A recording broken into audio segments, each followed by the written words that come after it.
Global Malayali ന്യൂസിലേക്ക് എല്ലാവർക്കും സ്വാഗതം. ഇത് ഗ്രീൻ ഗ്ലോബൽ ചാനൽ. ഞങ്ങൾ അതിൻ്റെ വിപുലീകരണത്തിൻ്റെ ഭാഗമായി പേരുമാറ്റം കൂടെ പുനർനാമകരണം ചെയ്തതാണ് ഗ്ലോബൽ മലയാളി ന്യൂസ്. 2026 UDFിൻ്റെ തെരഞ്ഞെടുപ്പിനെ സ്വാധീനിക്കുന്ന ഘടകങ്ങൾ എന്തൊക്കെയാണ്? വളരെ പ്രധാനപ്പെട്ട കാര്യമാണ്.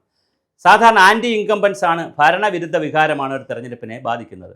വിലക്കയറ്റം, അഴിമതി, സ്വജനപക്ഷപാതം, PSC അപ്പോയിൻമെൻ്റ് ഇല്ലായ്മ, ആശാവർക്കർമാരുടെ പോലുള്ള സമരങ്ങൾ, ക്ഷേമ പെൻഷനുകൾ കൊടുക്കാത്ത അവസ്ഥ, ഇങ്ങനെ ഭരണവിരുദ്ധ വികാരമാണ് പ്രധാനമായി ഒരു ഗവൺമെൻറ്റിനെ ഇല്ലാതാക്കുന്നത്, അല്ലെങ്കിൽ അവരുടെ തുടർ ഭരണത്തെ ഇല്ലാതാക്കുന്നത്.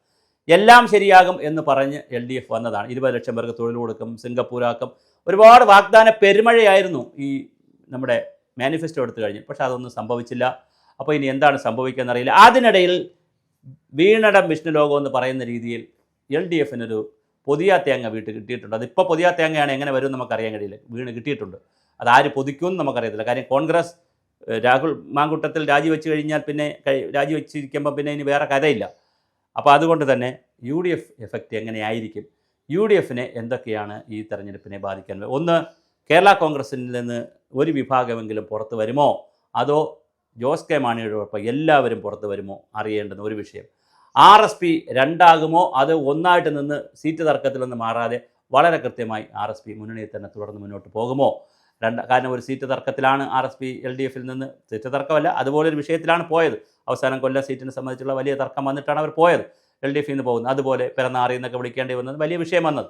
അതുപോലെ എന്തെങ്കിലും സംഭവിക്കാൻ സാധ്യതയുണ്ടോ? അതുപോലെ തന്നെ രാഹുൽ മാങ്കൂട്ടത്തിൻ്റെ എഫക്റ്റ് ഇനി വരുമോ? കാരണമുണ്ട്. രാഹുൽ മാങ്കൂട്ടം വീണ് കഴിഞ്ഞു, ഇനിയും പലരും വീഴും എന്നാണ് കോൺഗ്രസ് പാളയങ്ങളിൽ നിന്ന് കേൾക്കുന്നത്. അങ്ങനെയാണെങ്കിൽ അടുത്ത ദിവസങ്ങളിൽ ഇനിയും സ്ത്രീകൾ ആരെങ്കിലുമൊക്കെ അവനെനിക്ക് അശ്ലീലം അയച്ചു, യവനയച്ചു, മറ്റവനയച്ചു, മറിച്ചവനയച്ചു എന്നൊക്കെ പറഞ്ഞാൽ അവളയച്ചു, അവിടെ പോയി ഹോട്ടലിൽ കിടന്നു, മൂന്നാറിൽ പോയി, അങ്ങനെ ഇങ്ങനെ എന്നൊക്കെ പറഞ്ഞ് ഒരുപാട് കൺഫ്യൂഷൻസ് ഇനിയുള്ള നാളുകളിൽ ക്രിയേറ്റ് ചെയ്താൽ ആ എഫക്റ്റും കോൺഗ്രസിനെ വല്ലാതെ തിരിച്ചടിക്കും. അത് കോൺഗ്രസ് മനസ്സിലാക്കിയിട്ടുണ്ട്. അതുകൊണ്ടാണ് കോൺഗ്രസ് രാഹുൽ മാങ്കൂട്ടത്തിൻ്റെ രാജിയിലേക്ക് പോയത്. പക്ഷേ തീർച്ചയായിട്ടും എന്താണ് ഇനി സംഭവിക്കുന്നത് നമുക്കറിയില്ല. രാഹുൽ മാങ്കൂട്ടത്തിൻ്റെ എഫക്റ്റും ഈ കോൺഗ്രസ്സിന്, പ്രത്യേകിച്ച് പാലക്കാട് സബർബായിട്ടുള്ള പാലക്കാടൻ ജില്ല, തൃശ്ശൂർ, മലപ്പുറം, അടുത്തുള്ള ജില്ലകളുണ്ടല്ലോ, അവിടെയെല്ലാം ഒരു രാഹുൽ മാങ്കൂട്ടത്തിൻ്റെ എഫക്റ്റ് വരുമോ? ഷാഫി പറമ്പിലും രാഹുൽ മാങ്കൂട്ടത്തിൻ്റെയൊക്കെ വലിയ തേരോട്ടമാണ് കേരളം കണ്ടത്. യുവ തുർക്കികളെന്നൊക്കെ പറഞ്ഞു. യുവയുമില്ല, തുർക്കിയുമില്ല, എല്ലാം ടർക്കി കോഴികളെ പോലെ, കാലൊടിഞ്ഞ ടർക്കി കോഴികളെ പോലെ നടക്കുന്നു. കോഴിയാണ് പ്രധാന പരിപാടി.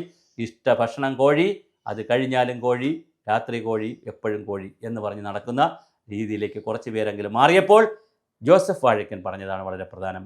ഇന്ത്യൻ നാഷണൽ കോൺഗ്രസ് പോലുള്ളൊരു വലിയ പാർട്ടി ഈ വിഴുപ്പുകളെ ചുമക്കേണ്ട കാര്യമില്ല, അടിയന്തരമായിട്ട് ഇത് കളഞ്ഞ് ക്ലീൻ ചെയ്യുക. പക്ഷേ ഇങ്ങനെ ക്ലീൻ ചെയ്തെടുക്കുന്ന ഒരു പാർട്ടിക്ക് ഇനി സമയമുണ്ടോ? ഇനിയും കുറേ പുഴുക്കുത്തുകളെ കൊണ്ടേക്ക് അതിനെയൊക്കെ കളഞ്ഞിട്ട് തെരഞ്ഞെടുപ്പിന് പോകാൻ. അങ്ങനെ പോയാൽ UDF ക്ലച്ച് പിടിക്കുമോ എന്നുള്ളതാണ് അറിയേണ്ടത്.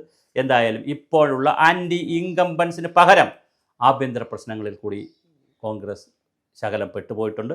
ആ പെട്ടതിൽ നിന്ന് ഊരുമോ എന്നുള്ളതാണ് രാഷ്ട്രീയ കേരളം ഉറ്റുനോക്കുന്നത്.